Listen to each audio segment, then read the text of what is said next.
देखो ये एक स्पेक्ट्रम तैयार हुआ, हमने क्या किया, व्हाइट लाइट को इधर इंसर्ट कराया, और ये अपना क्या है, ग्लास प्रिज्म।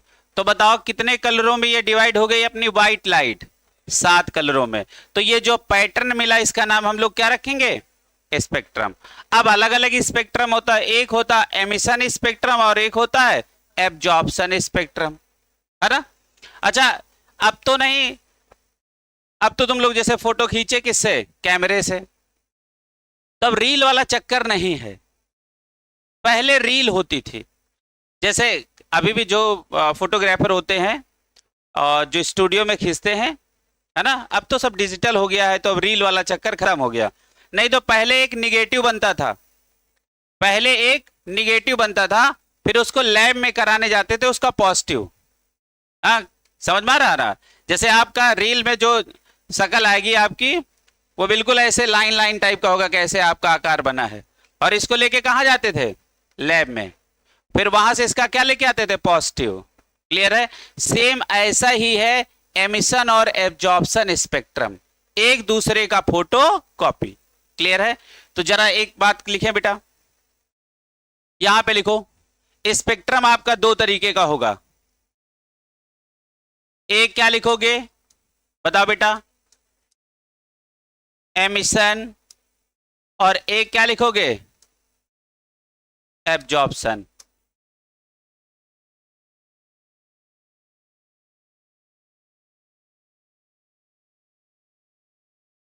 लिखो, एमिशन, एब्जॉर्प्शन, स्पेक्ट्रम। नई लाइन से लिखें बेटा, यहां से शुरुआत कर लो। अब एक हेडिंग डालो यहां पे, स्पेक्ट्रम आपके कितने तरीके के हो गए, एक एमिशन स्पेक्ट्रम और एक एब्जॉर्प्शन स्पेक्ट्रम। अब एक हेडिंग यहां डालो, एमिशन एंड एब्जॉर्प्शन स्पेक्ट्रम। ये क्या होते हैं इसके विषय में हम जान लेते हैं, फिर आगे बढ़ते हैं। लिखो बेटा, लिखो द स्पेक्ट्रम, लिखो बेटा, the spectrum of, the spectrum of radiation, the spectrum of radiation emitted by a substance, emitted by a substance that has absorbed energy, that has absorbed energy is called emission spectrum, is called emission spectrum। ठीक है। अच्छा, इसका मतलब समझ में आया। चलो अच्छा समझाओ इसका मतलब क्या है। अच्छा एक बात बताओ, यदि किसी मॉलिक्यूल ने, आयन ने, जब तक एनर्जी एब्जॉर्ब नहीं की होगी तो एमिट कैसे कर सकता है ना। हमने कहा एनर्जी का एमिशन हो रहा विदाउट एब्जॉर्प्शन, क्या पॉसिबल है। आपके पास पहले पैसा होगा तभी तो खर्चा करोगे, है ना। पैसा खर्चा करना क्या है, एमिशन, है ना। और पैसा आपके पास कहीं से आइए क्या है, एब्जॉर्प्शन। क्लियर है। अब हमने कहा आप खर्चा कर रहे हो पैसा और आपके पास आया नहीं कहीं से, तो पॉसिबल है। तो पहले एब्जॉर्प्शन होगा फिर उसी का एमिशन होगा। क्लियर है, पक्की बात। तो आप देखो, आप जरा ध्यान से देखो कि एब्जॉर्प्शन और एमिशन एक दूसरे का फोटोकॉपी लग रहा है कि नहीं, निगेटिव और पॉजिटिव। कैसे निगेटिव पॉजिटिव, पैसा आया पैसा गया, पैसा आया पैसा गया, एनर्जी आई एनर्जी निकली। क्लियर है। तो जैसे अब तो देखने को नहीं मिलता है, लेकिन पहले होता था, रील आती थी तो पहले निगेटिव बनता था फिर उसका पॉजिटिव बनता था। तो नई लाइन से जरा लिखो, इसी के नीचे लिखो बेटा, ये सारी एनसीईआरटी की लाइन है, लिखो उसके नीचे, लिखो लिखो एटम्स मॉलिक्यूल्स, लिखो एटम्स कॉमा मॉलिक्यूल्स और ions that have absorbed radiation that have absorbed radiation are said to be excited, are said to be excited। इसका मतलब समझ रहे हो, जब कोई एटम मॉलिक्यूल या आयन एनर्जी को एब्जॉर्ब करेगा तो वो कौन सी स्टेट में पहुंच जाएगा, एक्साइटेड स्टेट। अच्छा, जब तक एनर्जी उसने एब्जॉर्ब नहीं की थी तो वो कहां था, ग्राउंड स्टेट पे। कहां था, ग्राउंड स्टेट पे। और पिछली क्लास में हमने आपको ground state, first excited, second excited state के विषय में बताया था। क्लियर है। अच्छा बताओ, जब तक एनर्जी का एब्जॉर्प्शन नहीं किया तो वो कौन से स्टेट पे मिलेगा, ग्राउंड स्टेट पे। एनर्जी को एब्जॉर्ब कर लिया तो कहां मिलेगा, एक्साइटेड स्टेट। हाँ, वो अलग बात है कि फर्स्ट में हो, सेकेंड एक्साइटेड में हो कि थर्ड में हो, वो एक अलग बात है। उसने कितनी एनर्जी का एब्जॉर्प्शन किया है उस हिसाब से उसका एक्साइटेड स्टेट निर्धारित होगा, है ना। मान लो ग्राउंड स्टेट पे है, उसने थोड़ी सी एनर्जी एब्जॉर्ब की तो हो सकता है वो फर्स्ट में पहुंच गया हो, और एब्जॉर्ब किए सेकेंड में पहुंच गया हो। क्लियर हुआ। तो ये कहानी समझ में आई। अब जरा अगली लाइन से लिखो, अगली लाइन से लिखो, नई लाइन से लिखो। एन एब्जॉर्प्शन, लिखो an absorption spectrum is like the absorption spectrum is like the photographic negative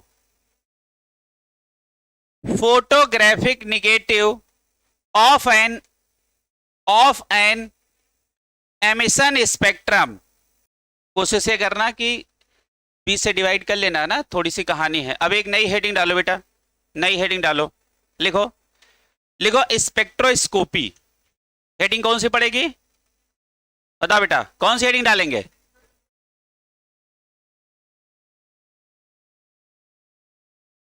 ये स्पेक्ट्रोस्कोपी क्या होता है, लिखो spectroscopy.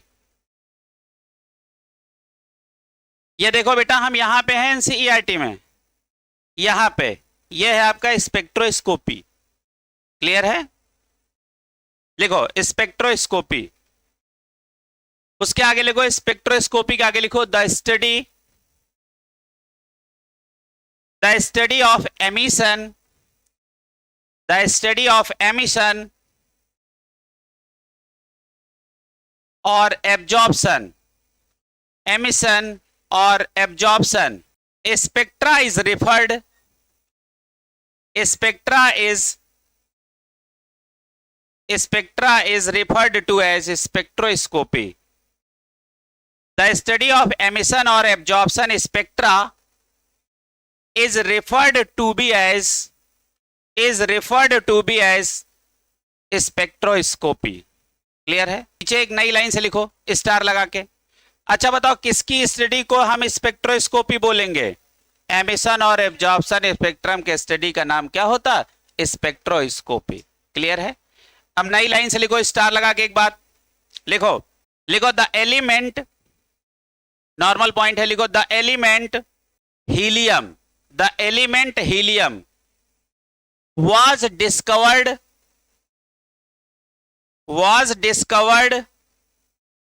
in the sun, discovered in the sun by क्या लिखेंगे, spectroscopic method, by spectroscopic method, by spectroscopic method, by spectroscopic method. ठीक है। तो कहां से डिस्कवर किया गया हीलियम, कहां से, हाँ अच्छा, मेथड का नाम क्या है, स्पेक्ट्रोस्कोपिक मेथड। क्लियर है। अब जितना हमने पढ़ा है एक बार पढ़ लो और उसके बाद फिर हम लोग आगे बढ़ते हैं। जगह भी है कि खत्म हो गई, खत्म हो गई होगी तो आगे जगह है, ये देखो यहां पे है जगह, है ना। चलो पहले जितना हमने पढ़ाया जरा उसको ध्यान से देख लो। अच्छा, आपको नहीं लग रहा है कि एब्जॉर्प्शन स्पेक्ट्रम और एमिशन स्पेक्ट्रम एक दूसरे का क्या है, photo negative, photo negative, photo negative बोलना। अच्छा, निगेटिव हमने क्यों बोला, फोटो कॉपी का मतलब होता है एग्जैक्ट कॉपी, और फोटो निगेटिव का मतलब क्या है? निगेटिव में आपकी शक्ल नहीं दिखती है, लेकिन जब वो लैब से बनके फोटो आ जाती तो आपकी शक्ल दिखने लगती जैसी होती है ना? हाँ। अच्छा एक बात बताओ, क्या बिना इसके ये पॉसिबल है? बताओ, एब्जॉर्प्शन के बिना एमिशन पॉसिबल है? हाँ या ना? वो तो बताओ, नई डिस्कवरी हो और क्या। क्लियर है? तो नहीं ना पॉसिबल। जैसे आपके पास पैसा है ये नहीं, तो आप बांटोगे क्या? इसका मतलब पहले पैसे का आना जरूरी है, तो उसके बाद जाना पॉसिबल है। आना है ही नहीं तो जाना कहां से है? क्लियर है? हाँ। तो एमिशन और एब्जॉर्प्शन आपको समझ में आ गया। कोई मॉलिक्यूल आयन पहले क्या करेगा? एनर्जी को एब्जॉर्ब करेगा, फिर उसको रेडिएशन के फॉर्म में एमिट करेगा। अच्छा, ये रेडिएशन के फॉर्म में मतलब क्या है? रेडिएशन भी तो एक टाइप ऑफ एनर्जी ही है। तो इस रेडिएशन के फॉर्म में एनर्जी को एमिट करेगा, तो इससे जो पैटर्न मिलेगा उसका नाम क्या होगा? स्पेक्ट्रम। उसका नाम क्या होगा? स्पेक्ट्रम। और स्पेक्ट्रम दो तरीके का, एनर्जी एब्जॉर्ब हो रही है तो एब्जॉर्प्शन स्पेक्ट्रम, और एनर्जी रेडिएट हो रही है या एमिट हो रही है तो एमिशन स्पेक्ट्रम। क्लियर है? तो स्पेक्ट्रम हमें क्लियर हुआ। अब नई एक हेडिंग डालो। जगह दिखाओ कितनी बची तुम्हारे में, खत्म हो गई है? इतनी जगह में कैसे काम बनेगा? चलो आ जाओ, इधर आ जाओ। अभी देखो, यहां पढ़ने के बाद यहीं पे आ जाएंगे। क्लियर है? अब सारे बच्चे हेडिंग डालो ना। बिल्कुल नहीं, रिस्क न लेना, आप थोड़ा सा अच्छे से कर लिखना है तो यहां आ जाओ। गुप्ता जी ना बनना, एक लाइन लास्ट में बची, उसी में अपने चैप्टर का नाम डाल रहे हो। चैप्टर शुरुआत कर रहे हो दूसरे साइड से। अब एक हेडिंग डालो, लिखो स्पेक्ट्रम ऑफ हाइड्रोजन। हेडिंग डालो spectrum of hydrogen. Spectrum of hydrogen, या ऑब्लिक करके लिखो hydrogen spectrum. Hydrogen spectrum, hydrogen spectrum. ठीक है? अच्छा, हमने आपको डिस्चार्ज ट्यूब के विषय में पढ़ाया था शुरुआत में। कुछ कुछ बताओ हमें, क्या पढ़ाए थे हम? डिस्चार्ज ट्यूब के विषय में कुछ तो पढ़ाया था। क्या पढ़ाया था? हाँ, लो प्रेशर हाई वोल्टेज, इतना तो याद है। अच्छा, उस ट्यूब का नाम क्या था? कैथोड डिस्चार्ज ट्यूब, जिसके अंदर गैस का किस प्रेशर पे भरी थी? लो प्रेशर पे, और जो वोल्टेज अप्लाई किए थे वो कैसा था? High voltage.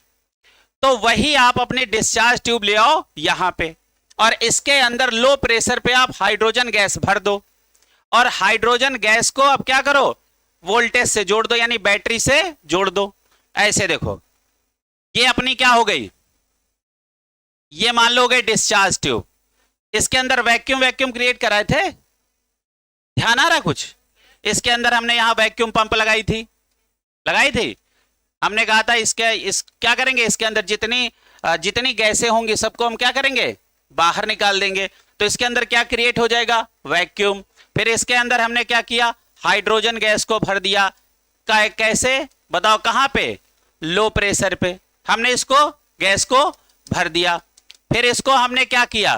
फिर हमने इसको एक सोर्स से जोड़ दिया, है ना? किससे जोड़ दिया? एक सोर्स से हमने इसको जोड़ दिया। अब जैसे ही सोर्स से हमने जोड़ा तो यहां पे दो क्या होंगे? बताओ बेटा। दो इलेक्ट्रोड होंगे, जिसमें एक कैथोड होगा और एक एनोड होगा। ऐसा कुछ होगा? ये कहानी पूरी हो चुकी है पहले। क्लियर है? तो अब सबसे पहले हम लोग क्या करेंगे?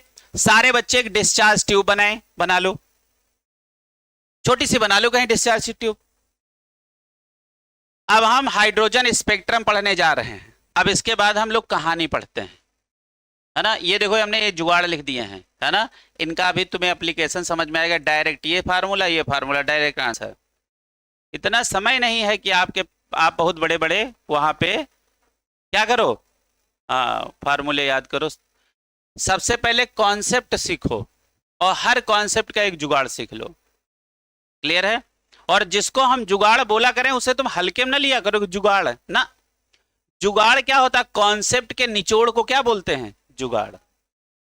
जुगाड़ कहीं और से थोड़े ना आ जाता है। एक बड़ा सा कॉन्सेप्ट, उसको निचोड़ लो तो थोड़ा सा कुछ बचेगा ना, वही जुगाड़ होता है। क्लियर है? तो यहां पे लिखो बेटा, लिखो, शुरुआत करो हाइड्रोजन स्पेक्ट्रम में। लिखो व्हेन अ इलेक्ट्रिक, लिखो व्हेन एन इलेक्ट्रिक, लिखो when an electric excitation is applied, excitation is applied on hydrogen atomic gas, hydrogen atomic gas at low pressure, underline करो, at low pressure, कॉमा करके लिखना, a bluish light, BLUISH, bluish light, a bluish light is emitted, a bluish light is emitted, full stop.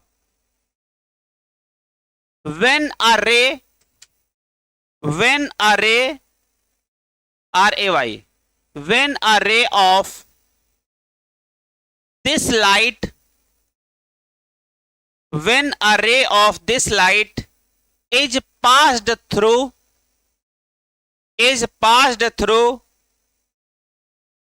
a prism, passed through a prism, comma करके लिखना, a spectrum of several isolated, a spectrum of several isolated sharp, SHARP, sharp line is obtained, line is obtained, full stop के बाद लिखना, लिखना the wavelength of various line, the wavelength of various lines, the wavelength of various lines show SHOW,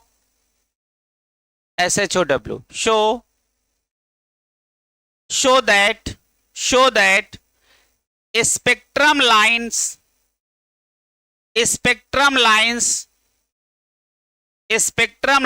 lies in visible,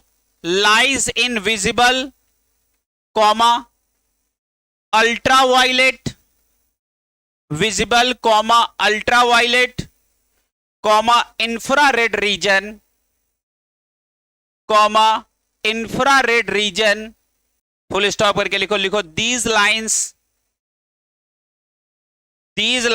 are grouped,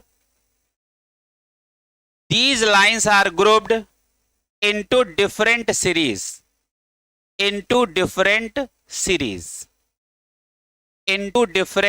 series. तो आपने सुना होगा Lyman series, Balmer series, Paschen series, Brackett series और Pfund series, जिसमें P silent है, और एक सबसे लास्ट वाली है हम्फ्रे सीरीज। कौन सी सीरीज? हम्फ्रे, है ना। देखो यहां सब लिखा है बेटा, इधर देखोगे। अच्छा खैर कोई बात नहीं, तो कुछ बातें नोट करके इसके नीचे लिखो, नोट करके लिखो, नोट करके लिखो, और इसमें इंपॉर्टेंट नोट चिपका दो, ये इंपॉर्टेंट बात है, नोट। क्लियर है? नोट में लिखो, लिखो the spectrum of sunlight, the spectrum of sunlight is continuous, the spectrum of sunlight is continuous emission spectrum, is continuous emission spectrum, है ना। इसका एग्जाम्पल आगे कर लो, आगे लिखो जैसे रेनबो। क्या लिखोगे? Rainbow, RAINBOW, rainbow. नोट का दूसरा पॉइंट, कोई कहे सनलाइट, कोई कहे सनलाइट का स्पेक्ट्रम कैसा होता है, तो आप बोलोगे ये एमिशन का होता है, लेकिन कैसा होता? कंटिन्यूअस के डिसकंटिन्यूअस? तो ये कैसा होता? कंटिन्यूअस। और कैसा? एमिशन, ना कि एब्जॉर्प्शन। अच्छा बताओ, ultimate source of energy in earth क्या है? सन, है ना।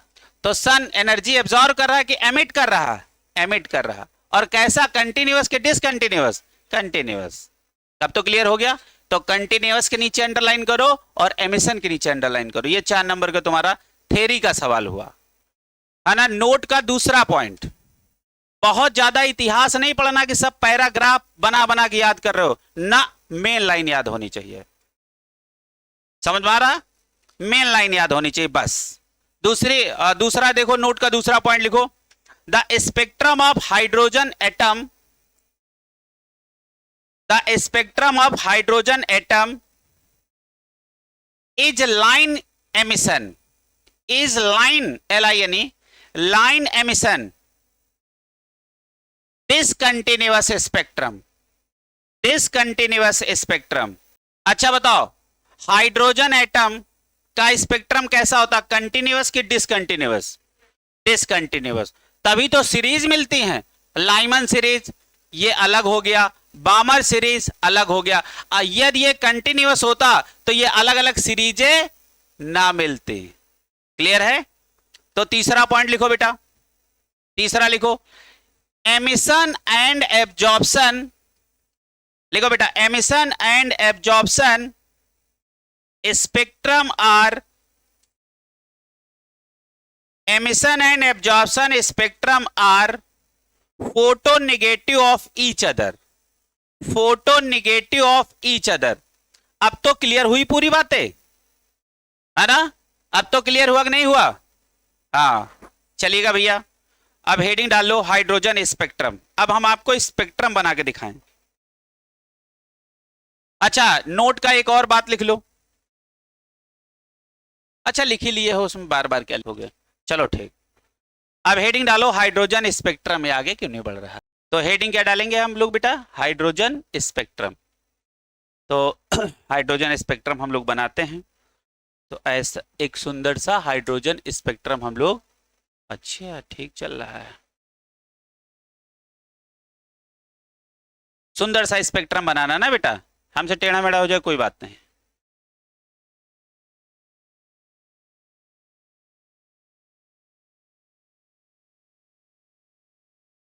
अच्छा आपको नहीं लग रहा है ये हम सब एनर्जी लेवल बना रहे हैं, है ना? हाँ, तो एनर्जी ही तो होती है, चाहे एमिशन हो और चाहे एब्जॉर्प्शन हो, वो क्या है? एक टाइप की एनर्जी ही है ना? हमने क्या क्या बना लिया? ये कौन हो गया? n बराबर 1 हो गया, ये n बराबर 2 हो गया, n बराबर 3 हो गया, n बराबर 4 हो गया, n बराबर 5 हो गया, n बराबर 6 हो गया, है ना? और मन करे बना लो, लो n बराबर 7 हो गया, ऐसे। और ऐसे एक ऐसे लाइन ऐसे कर देना, मतलब ऐसी बहुत सारी लाइंस होंगे ना। अब इसको बनाओ, ये 7 लाइनें बना लो, बनाओ बेटा बनाओ। ठीक है, इतना बन गया। अब देखो हम पेन चेंज कर रहे हैं, तो कौन से कलर का कर लें पेन? चलो अच्छा ये सही। अब देखो, हर एनर्जी लेवल से एक लाइन कहाँ के लिए खींचो? कहाँ के लिए? हाँ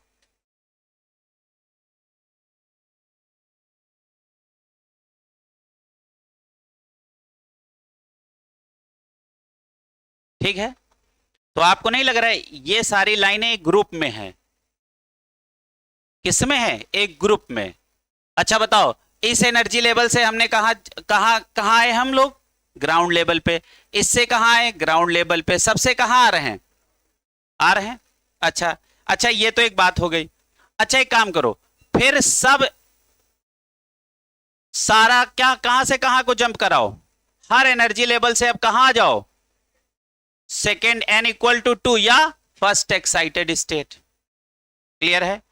अच्छा अब हर जगह से आप कहां आ जाओ?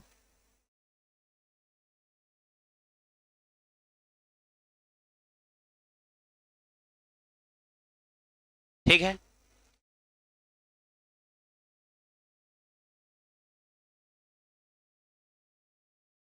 आपको नहीं लग रहा ये तो बड़ा आसान है? बताओ इसके अलावा और कुछ तो नहीं बन सकता, है ना? तो देखो ये सब एक सीरीज मिल रही हैं। तो ये कौन सा सीरीज मिला?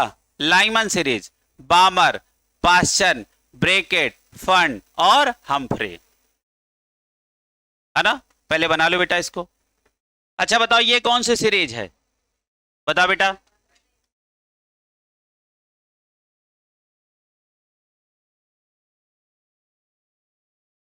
ये कौन सा सीरीज,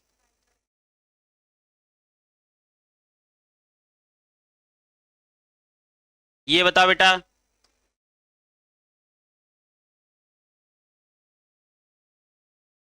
अच्छा ये कौन सा, अच्छा ये कौन सा, और ये कैसा।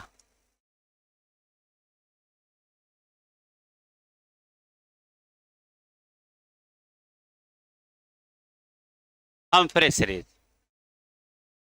अच्छा देखो और मेरी बात को समझो, हर सीरीज की जो पहली लाइन है इसे अल्फा सीरीज बोलते हैं। कौन सी लाइन, अल्फा लाइन, है ना। और सीरीज की दूसरी लाइन बीटा लाइन, सीरीज की तीसरी लाइन गामा लाइन। क्या हमने बोला, सीरीज की पहली लाइन अल्फा लाइन, सीरीज की दूसरी लाइन बीटा, तीसरी गामा, अल्फा बीटा गामा। ये सब में यही लगाएंगे। बना लो बेटा, सीरीज बना लो, और सीरीज बनाने के बाद जो हमने टेबल बना रखी है उस पे चलेंगे। बनाओ। अब आप लोग यहां, ये सबका बन गया बेटा। अब वापस यहां आए, अब देखो यहां आ जाओ, अब बहुत ध्यान से देखना। अच्छा देखो हमारे कितने स्पेक्ट्रम हैं, कितने टाइप के, बताओ कितने स्पेक्ट्रम हमको मिल रहे हैं, 6, है ना। सीरीज कितनी मिल रही है, तो इसको लाइंस ना करके स्पेक्ट्रल सीरीज लिखो।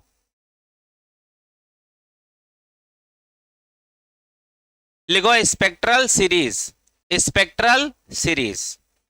अपने पास कितनी स्पेक्ट्रल सीरीज हैं बताओ बेटा, 1 2 3 4 5 और 6। देखो तुमको एक जुगाड़ हम याद करा दे रहे हैं।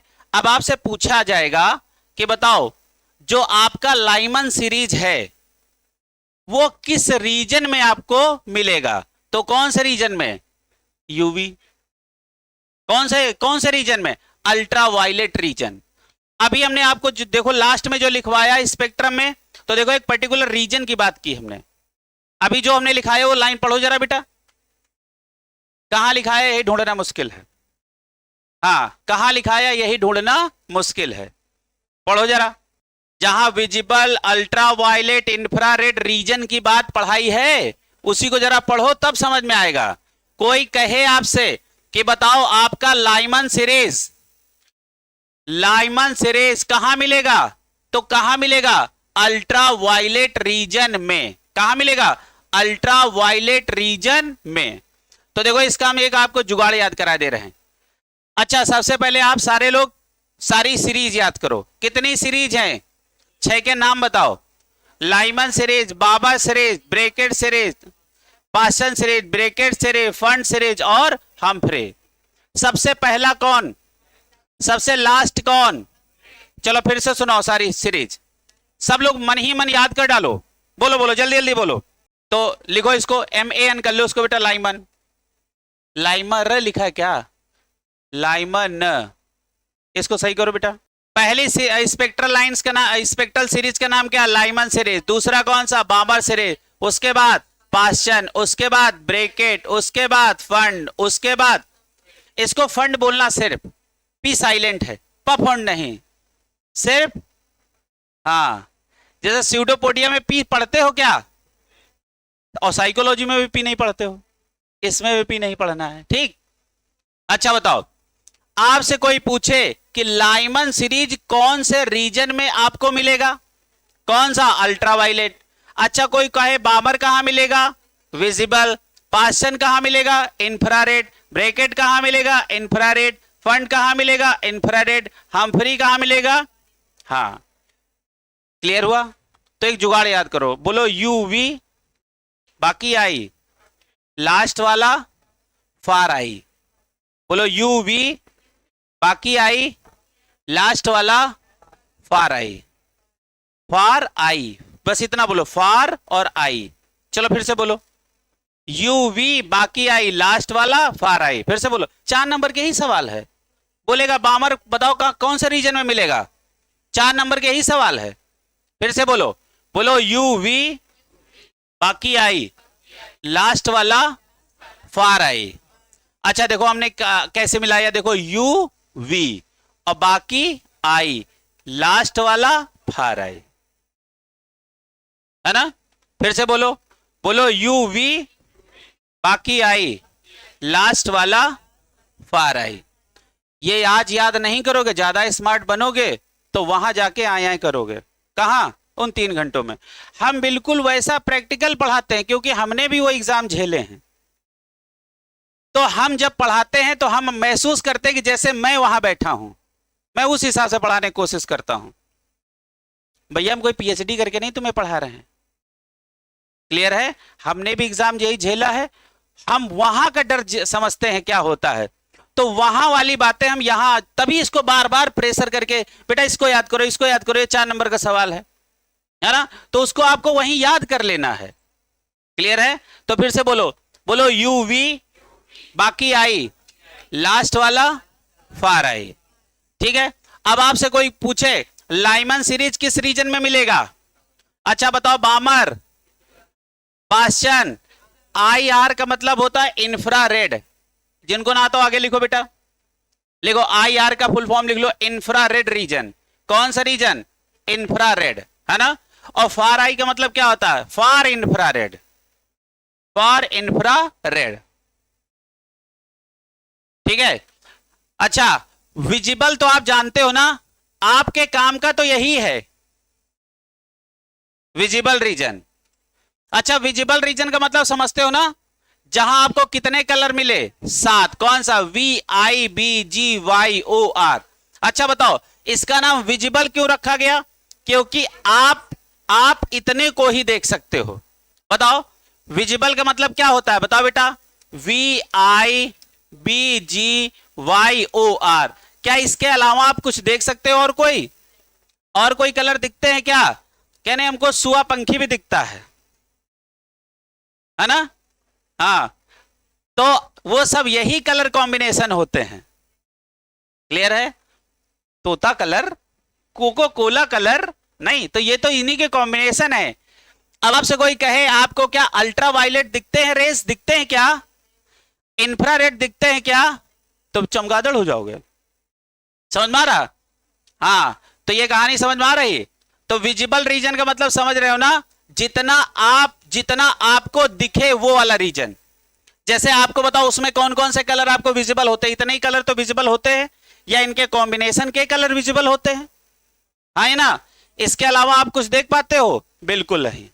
तो अब जरा ध्यान से देखो, अब आपसे कोई पूछे कि लाइमन सीरीज का N1 क्या होगा? बताओ लाइमन सीरीज सबसे पहली सीरीज है ना। तो बताओ लाइमन सीरीज के लिए हमने आपको क्या पढ़ाया है? लाइमन सीरीज का N क्या है? N क्या है? 1। बामर का बताओ क्या है? 2। अच्छा बताओ पाश्चन का क्या है? ब्रैकेट का। अच्छा जो यहां लिखा वो इसका N1 है। हर पर्टिकुलर सीरीज का ये N1 है।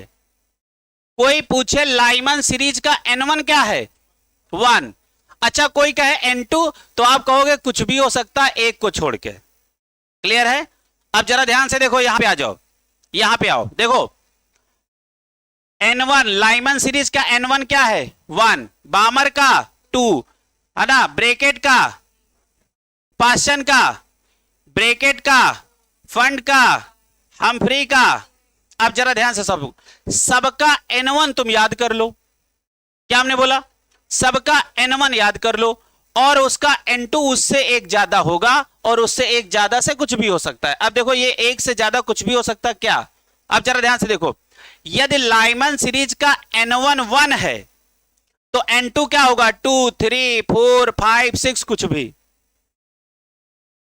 अब बामर सीरीज का N1 2 है तो 2 के आगे बढ़ो, 3 4 5 6 कुछ भी हो सकता है, क्लियर है।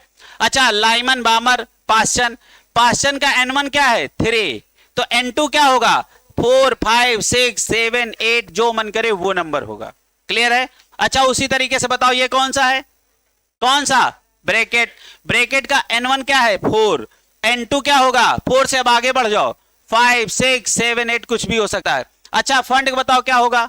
N1 क्या होगा? 5। हम्फ्री का N1 क्या होगा 6, तो सबका N1 N2 रट गया। अब हमने कहा कि बताओ अच्छा लाइमन सीरीज का N1 और N2 क्या होगा, आप क्या कहोगे? लाइमन सीरीज का N1 तो फिक्स है। क्या इतना पढ़ने के बाद क्या महसूस हुआ कि हर सीरीज का N1 तो फिक्स है लेकिन N2 फिक्स नहीं होता है। अब हमने कहा अच्छा बताओ पाश्चन का N1 क्या होगा 3, N2 क्या होगा 4 5 6 कुछ भी होगा, है ना। अच्छा बताओ हम्फ्री का N1 क्या होगा 6, N2 क्या होगा 7 8 9 कुछ भी होगा। क्लियर है? तो जरा देखो 4 नंबर के ये बेटा सवाल आता है कि कौन सी सीरीज कौन से रीजन में पाई जाती है, कौन सी सीरीज, 4 नंबर के ही सवाल है। तो बताओ सारे सीरीज का N1 N2 रट गया, हाँ या ना? क्लियर है? अब आगे आ जाओ। देखो बेटा इस वाले फार्मूले को सारे बच्चे देखो, ठीक है। और ये रेडबर्ग है, RAY नहीं है, RY है। रेडबर्ग फॉर्मूला RY है बेटा, ये Y कर लो, रेडबर्ग फार्मूला, ये है आपका रेडबर्ग फार्मूला। अच्छा फार्मूला क्या है 1 अपान लेमडा बराबर RZ square 1 upon N1 square minus 1 upon N2 square. अब देखो होता क्या है, हर सीरीज का, क्या हमने बोला, हर सीरीज का मिनिमम और मैक्सिमम लेमडा होता है, हर सीरीज का। जैसे लाइमन सीरीज का एक मैक्सिमम लेमडा होगा और एक मिनिमम लेमडा होगा। अच्छा यदि हम लेमडा किसी का कैलकुलेट कर ले तो क्या हम फ्रीक्वेंसी नहीं जान सकते हैं? बहुत आराम से जान सकते हैं। अच्छा कैसे? अब जरा ध्यान से देखो बेटा, क्या आपको यह फार्मूला नहीं मालूम है? बताओ। अच्छा बताओ न्यू बराबर क्या होता है C बाई लेमडा, है ना। बताओ न्यू, अच्छा ये क्या है बताओ बेटा, ये फ्रीक्वेंसी है और ये क्या है बताओ बेटा, क्या है? वेवलेंथ है। अच्छा यदि आपको ये मालूम हो गया और ये आपको मालूम है ही, ये क्या है स्पीड ऑफ, है ना, कितनी होती है 3 × 10⁸ मीटर पर सेकेंड। ये आपको पहले से मालूम है, ये आप कैलकुलेट कर लिए हैं, तो क्या ये नहीं पता चल जाएगा? यदि ये पता चल गया तो ये पता चल जाएगा, ये पता चल गया तो ये पता चल जाएगा, क्योंकि ये पहले से पता है। अरे किसी फार्मूले में 3 चीजें हैं, 2 चीजें मालूम है, एक चीज नहीं निकाल लोगे, हाँ या ना? पक्का? तो जरा बगल में ये वाला फार्मूला लिखो, ये वाला फार्मूला आप सब बच्चों को याद कर लेना है, ये वाला फार्मूला। अच्छा इस फार्मूले को आप बदल के और किसी फार्मूले में ले जा सकते हो, बताओ। जैसे हमने कहा 1 by lambda equal to RZ square 1 upon N1 square minus 1 upon N2 square है, तो हमने कहा इससे हमें फ्रीक्वेंसी का फार्मूला पता करना है, तो कर लोगे। हमने कहा आपने वेवलेंथ का, ये वेवलेंथ का फार्मूला है कि नहीं? अच्छा बताओ 1 अपान लेमडा क्या था, 1 अपान लेमडा क्या था, 1 अपान लेमडा क्या था? वेव नंबर, हाँ ये ना। तो क्या इसी फार्मूले को हम ऐसे नहीं लिख सकते हैं? ये बात कब हमने पढ़ी थी? जब प्लैंक्स क्वांटम थ्योरी पढ़ी थी। तो बताओ 1 अपान लेमडा ही क्या होता है? Wave number. तो कहीं सारे बच्चे यहां बगल में लिख लो, कन्वर्जन हम आपको सिखा दें। पहले तो आप ये फार्मूला लिख लेना, पहला तो फार्मूला यही लिख लेना। पहला फार्मूला आपके पास कौन सा होना चाहिए बताओ बेटा? न्यू बराबर C बाई लेमडा। ये न्यू को NEW नहीं लिखना ना, ये न्यू होता है NU, जिसको हम न्यू बोलते हैं, ठीक है। तो बता न्यू बराबर क्या होता है? C by lambda. क्लियर है? अच्छा बताओ दूसरा फार्मूला क्या है? कोई आपसे पूछे अच्छा वेव नंबर का फार्मूला क्या होता है, तो आप क्या करोगे? न्यू बार बराबर क्या होता है? 1 अपान लेमडा। लिखते चलो बेटा, यही सब पूछेगा और पूछेगा क्या?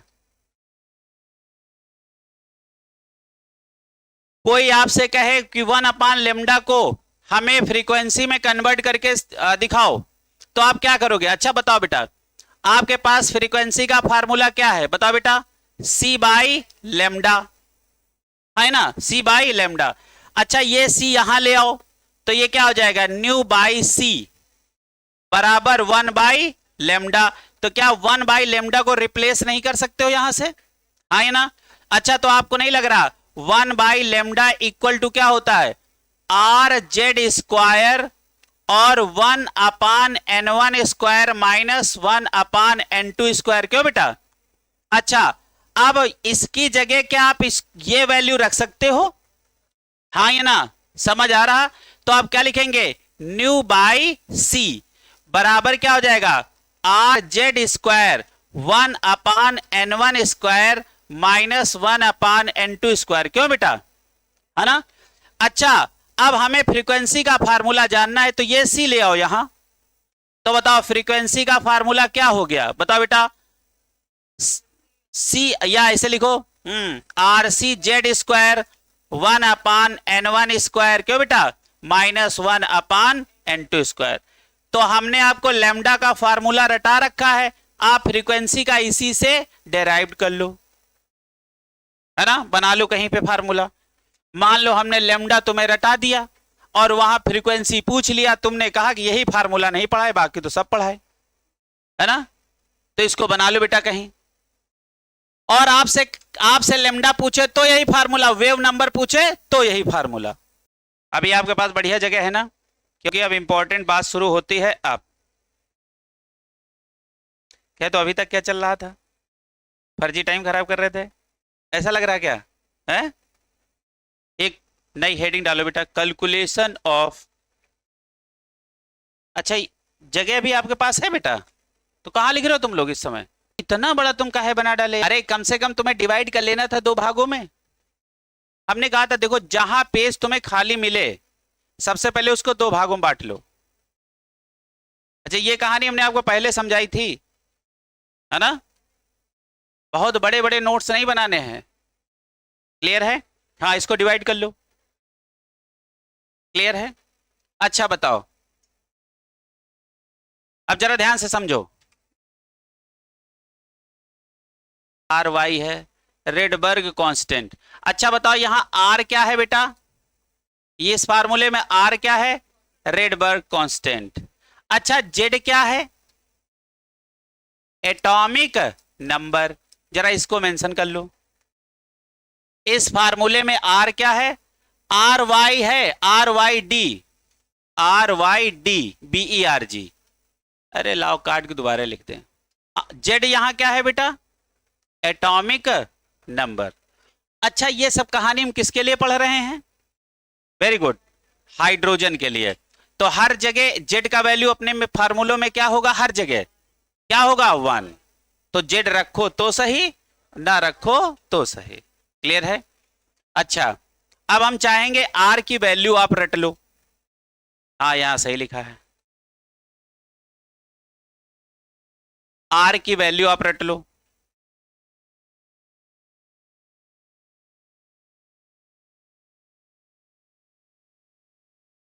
लिखो लिखो 10। अच्छा एनसीईआरटी में भी बड़ा अजीब अजीब करके लिख दिया है इसको। और लिखो 109, लिखो बेटा 109 109,677 109,677.57 सेंटीमीटर इनवर्स। ये वैल्यू किसका है, आर का। ठीक इसको यदि आपको मीटर में लिखना है 1.09 इंटू 10 की पावर कितना लिख दें 7 और मीटर इनवर्स, इसको लिख लो। एनसीईआरटी में यहां पे कॉमा लगा दिया है, ऐसा लगता है कि वो पॉइंट है, क्लियर है, इनका वैल्यू लिख लो।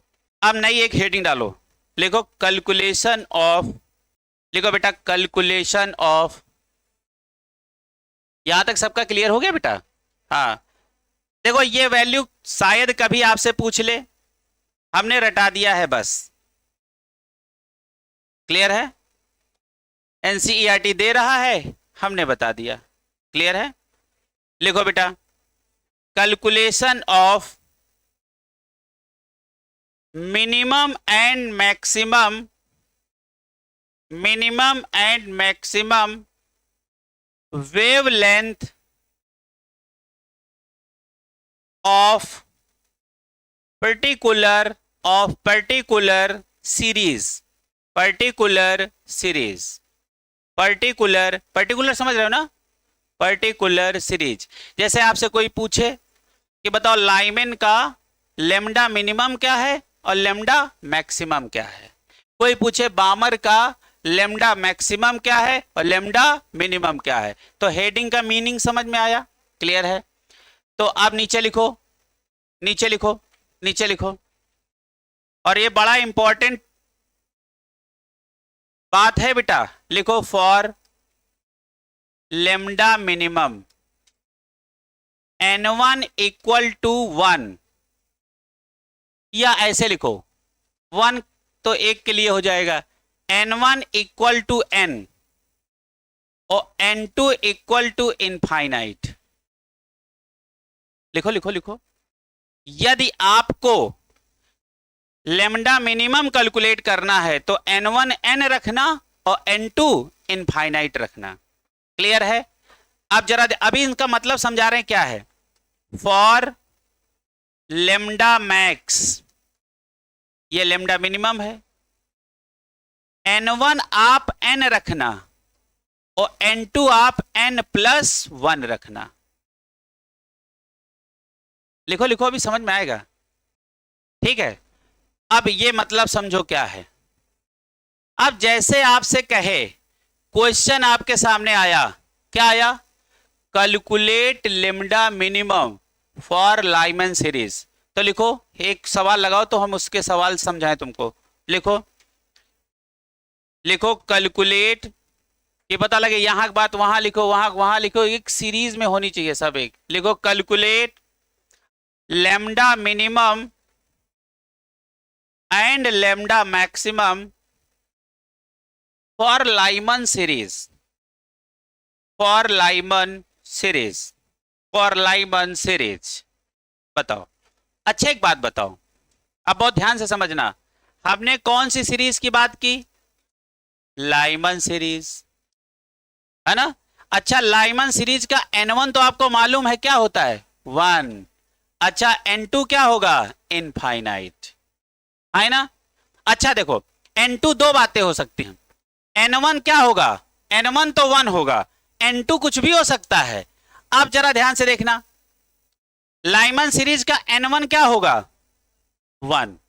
आप जरा ध्यान से देखना, for lambda minimum, lambda minimum के लिए n1 क्या होगा, 1 और n2 क्या होगा, इनफाइनाइट।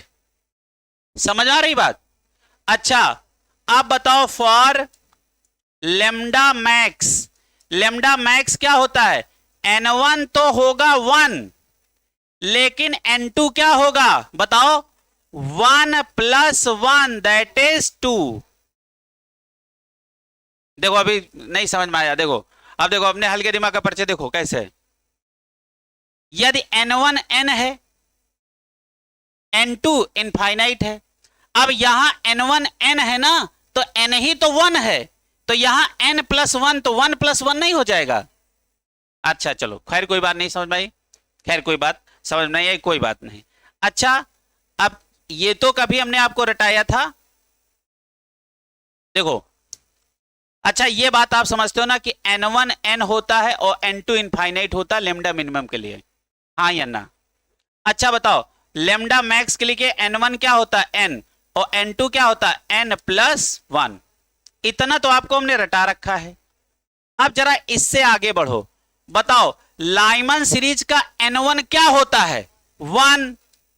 तो इसका मतलब आपने किसकी जगह पे रखा, n की जगह पे रखा ना, हाँ या ना, क्लियर हुआ। अच्छा बताओ n2 क्या होगा, इनफाइनाइट, यहां तो कुछ रखना ही नहीं। अच्छा एक बात बताओ, n1 क्या होगा, 1 लाइमन सीरीज के लिए। अच्छा, अब यहां क्या रखोगे, n+1, तो देखो ये n का ही वैल्यू तो रखे हो, तो यहां n2 क्या हो जाएगा, बताओ बेटा, 1+1 दैट इज 2। अब तो क्लियर हुआ, हाँ या ना, बहुत पीछे रह जाओगे अभी, तो हम तो तुम्हें जुगाड़ टेक्नोलॉजी बता दिए हैं। नहीं तो ये फार्मूला था, अभी लगाते उसमें रगड़ते। एक अभी हम बड़े वाले से लगवाते, फिर हम जुगाड़ से लगवाते वही सवाल। देखो कितना आसान है। लेकिन पहले हम बड़ा वाला लगवाएंगे, बड़े से पहले लगाओ सवाल, तब तुम्हें समझ में आएगा कि जुगाड़ क्या होता है ना। अब कैलकुलेट करो लेमडा मैक्स और लेमडा मिनिमम। फार्मूला अपने पास एक ही है, 1/λ बराबर आर जेड स्क्वायर, है ना बेटा, are Z square 1/n1 square minus 1/n2 square. बताओ, कैलकुलेट करो, इससे लेमडा मिनिमम और मैक्सिमम निकालो। क्लियर है? सबका पेन चलना चाहिए कि हम ही लगाएं? हम ही लगाएं। हाँ हाँ, तुम लोगों ने फीस दी है ना, तो हम सारा काम हम ही करना, हम ही लिए चलना। पेपर भी हम दे देंगे, और क्या है कि नहीं? हाँ और क्या। देखो बेटा, 1/λ बराबर are Z square 1/n1 square minus 1/n2 square. क्यों बेटा? आप देखो, अब हम किसका कैलकुलेशन करने जा रहे हैं? For lambda minimum. Lambda minimum का n1 क्या होगा लाइमन सीरीज के लिए 1, और n2 क्या होगा? इनफाइनाइट, है ना। अब आप क्या करो, 1/λ लगाओ, और r को r ही रहने दो, वैल्यू रखने की जरूरत नहीं। r और z क्या होगा? 1 का स्क्वायर, और 1/, बताओ n1 का वैल्यू क्या है? बताओ बेटा, 1 का स्क्वायर माइनस 1/, इनफाइनाइट के स्क्वायर करोगे, है ना। इनफाइनाइट के स्क्वायर इनफाइनाइट है ना, और 1/, दैट इज 0, है ना। तो क्लियर हो गया। तो 1/λ बराबर हो गया r, तो ये 1/1 ही तो बचा, है ना। बताओ, 1/1 ही तो बचा। तो आप देखो 1/λ बराबर क्या हो गया? r, हाँ या ना? क्लियर हुआ? तो बताओ, अब इसको पलट दो। क्लियर है? तो बताओ लेमडा बराबर क्या हो जाएगा? 1/r। अच्छा, ये लेमडा क्या है? मिनिमम। ये पलटना समझते हो ना, कि क्रॉस मल्टीप्लाई करवा दें, इसको यहां क्रॉस मल्टीप्लाई करो, इसको यहां करो। समझ में आ रहा है ना? इसीलिए कहते हैं गृह विज्ञान न लिया करो, थोड़ा मैथ पढ़ लिया करो। मैथ से बचने के लिए बच्चे कितने फंडे अप्लाई करते हैं, कोई कुछ ले लेगा, कोई कुछ ले लेगा, है ना। बाद भी एक काम आता है। क्लियर है? तो लेमडा मिनिमम हमें मालूम पड़ गया ना बेटा। अच्छा चलो, फॉर लेमडा मैक्स, क्लियर है। अब बताओ लेमडा मैक्स के लिए, लाइमन के लिए n1 क्या होगा? 1। अच्छा, n2 क्या होगा? बताओ बेटा, 1 + 1 दैट इज 2। 1/λ बराबर are Z square 1/n1 square minus 1/n2 square. क्यों बेटा? 1/λ बराबर आर और जेड को हटा दें, 1 का स्क्वायर क्या है? 1/, बताओ n1 क्या है? 1 का स्क्वायर माइनस 1/, क्या हो जाएगा? 2 का स्क्वायर। अब सॉल्व करके बताओ। हम ही सॉल्व कर दे, और क्या है कि नहीं। 1/λ बराबर r।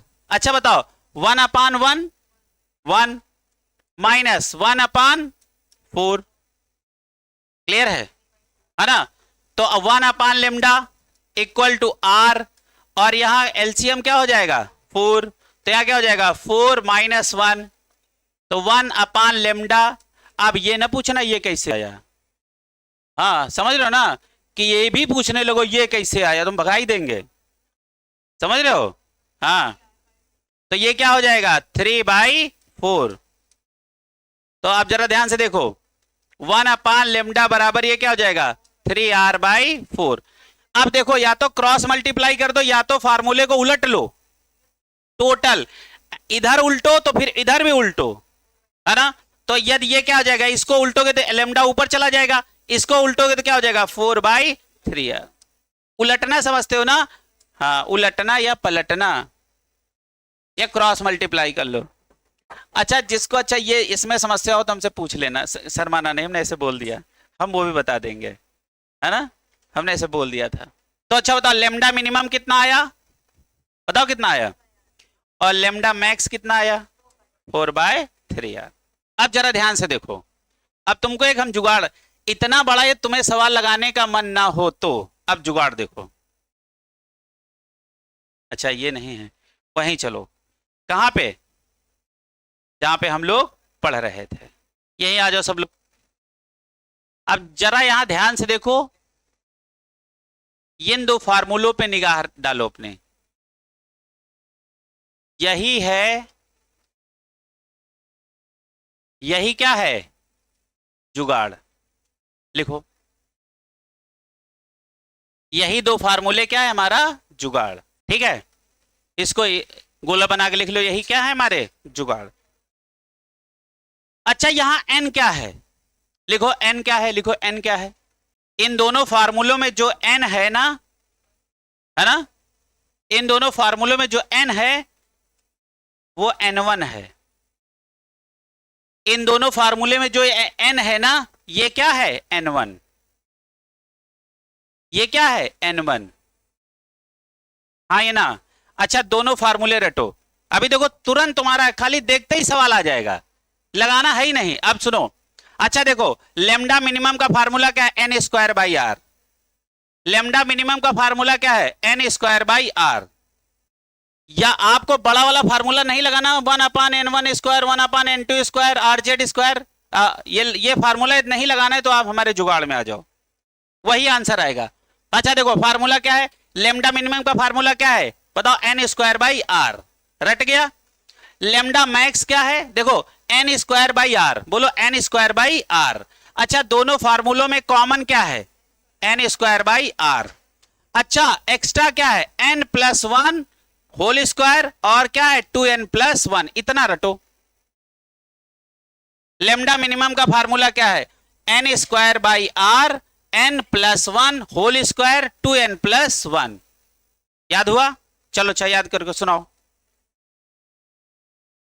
बताओ लेमडा मिनिमम और मैक्सिमम, रट लो बेटा, रट लो, रट लो। अभी हम कैसे पूछेंगे, दोनों फार्मूले याद करो, अपनी बुकलेट में देखो, दोनों फार्मूले याद करो। कौन सुनाएगा, बताओ। अच्छा सुनाओ बेटा, दोनों फार्मूले सुनाओ, लेमडा मिनिमम आर, ठीक, लेमडा मैक्सिमम। अब जरा ध्यान से समझो, अब आपसे कोई पूछे यही सेम सवाल, पूछा लाइमन सीरीज का हमें लेमडा मिनिमम बताओ, तो बताओ लाइमन सीरीज का लेमडा मिनिमम के लिए फार्मूला हम क्या लगाएंगे बताओ, n²/r, यही लगाएंगे। और लाइमन सीरीज का n1 क्या होता है बताओ, 1। ये n क्या है, n1, और n1 लाइमन सीरीज क्या होता है, 1 होता है नहीं, तो बताओ आ नहीं गया आंसर, तो बताओ 1 का स्क्वायर/r, दैट इज 1/r, खत्म सवाल। तो आप जरा ध्यान से देखो, अब लेमडा मिनिमम निकालियो, लेमडा मैक्स निकालो। अच्छा बताओ n²/r और n+1 का होल स्क्वायर और 2n+1, यही तो रटे हो। अच्छा n1 क्या होता लाइमन सीरीज का, 1, तो क्या लिखोगे 1² है ना, और यहां पे क्या है 1+1 का होल स्क्वायर, और अपान क्या है 2 × 1+1, तो ऊपर क्या हो जाएगा बताओ बेटा, ये क्या हो गया, ये क्या हो गया 1 1 2, 2 का स्क्वायर 4, तो 4 ये क्या हो गया 3r। क्या यही नहीं पढ़े हो। अच्छा कैलकुलेट, अगला एक सवाल हो जाए, आप लोग कहीं और लगा लेना, पेज वेज में लिख के चिपका लेना, और फिर उसके बाद जहां पे है, अरे एक दो तुम्हारे प्रैक्टिस के लिए सवाल करवा दें, बाकी हम तो एक सवाल लगवा दिए, इसकी ज्यादा जरूरत है नहीं, लेकिन फिर भी एक लगा लो, हमें तसल्ली हो जाए कि तुम्हें आ गया है। अब अच्छा बताओ जुगाड़ से लगाओगे कि बड़े वाले फार्मूले से लगाओगे, जुगाड़ से लगाओगे ना। Calculate, calculate lambda minimum and lambda maximum for बामर series, किसके लिए, फॉर बामर सीरीज। अब तुम्हें बामर का n1 पता करना, जुगाड़ लग गया है ना। बताओ अच्छा बामर का n1 कितना होता है बताओ, तो बताओ बामर का n1 कितना होता है, 2, है ना, बस यही तो होता है। n1 कितना होता है बामर का, 2 होता है। तो लेमडा मिनिमम का formula N square by R. अच्छा एन क्या है, एन ही n1 है ना, एन क्या है n1। अब देखो यहां क्या रखोगे, बताओ बेटा, एन की जगह क्या रखोगे, 2 का स्क्वायर बाई आर, तो ये क्या हो जाएगा 4 बाई आर। ये देखो आंसर आ गया 4 बाई आर, है ना। अच्छा बताओ लेमडा मैक्स निकालना है तो फार्मूला क्या है बताओ, N square by R, N plus 1 का होल स्क्वायर और 2n प्लस 1, यही तो है।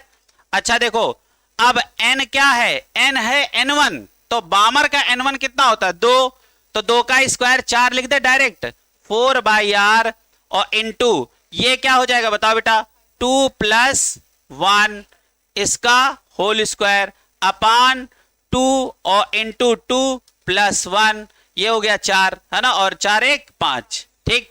अच्छा ये क्या हो जाएगा 4 और इनटू ये कितना हो गया 3, 3 का स्क्वायर कितना हो जाएगा 9। अब नीचे क्या है, ये 2 2 4 हो गया, 2 इंटू 2 4, 4 प्लस 1 5, तो अच्छा ये क्या हो गया बताओ 36 बाई 5 आर। अच्छा 5 आर, ये आ गया आंसर। और जिसको ऐसे ना लगाना हो वो वैसे लगा लेगा, कैसे 1 अपान लेमडा बराबर are Z square 1 upon n1 square minus 1 upon n2 square, है ना, जैसे जिसका मन करे। तो आपके अच्छा जैसे मान लो कभी सवाल आ जाए आर का वैल्यू रखना, तो देख लेना मीटर में है कि सेंटीमीटर में, उस हिसाब से वैल्यू रख देना। वैसे आर का वैल्यू रखा के कहीं नहीं पूछता है, सीधे आर के टर्म में पूछता है। क्लियर है। अच्छा बताओ यहां तक सबको क्लियर हुआ, किसी कोई प्रॉब्लम तो नहीं, बताओ किसी कोई समस्या, बताओ। ये लो ये सवाल लगा लो, लिख लो आराम से, लिखो लगा लो। अच्छा अब हम किसी सीरीज के लिए पूछे आप बता दोगे, है ना, कोई समस्या।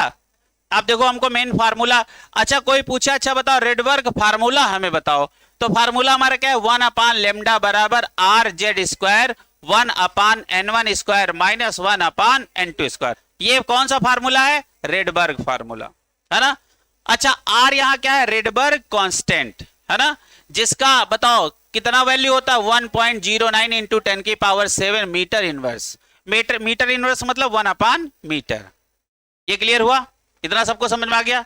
अच्छा अच्छा बताओ यदि हमें किसी सीरीज का लेमडा मिनिमम और मैक्सिमम पता करना हो तो बताओ फॉर लेमडा मिनिमम n1 और n2 क्या होने चाहिए, फॉर लेमडा मिनिमम, मिनिमम के लिए n1 होना चाहिए n और n2 होना चाहिए इनफाइनाइट।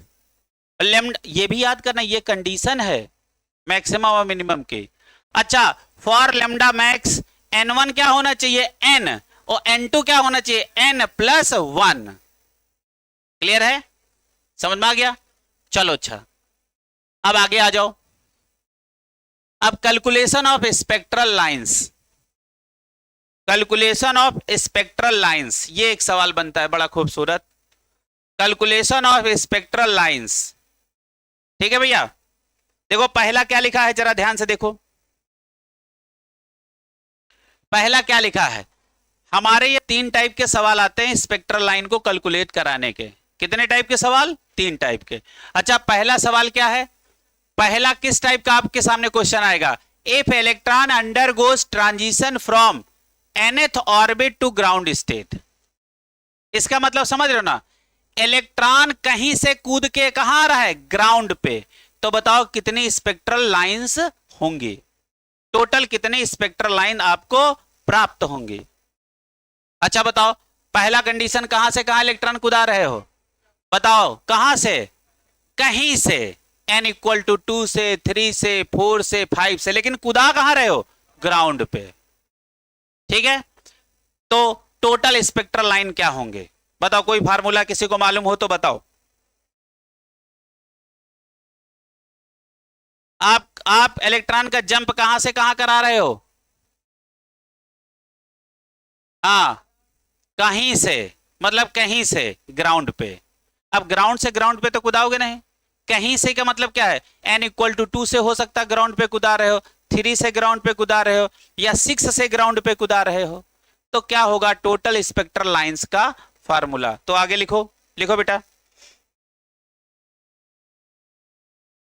लिखो number of spectral lines equal to, लिखो number of spectral lines equal to n minus 1/2। Formula क्या होगा, n माइनस 1/2।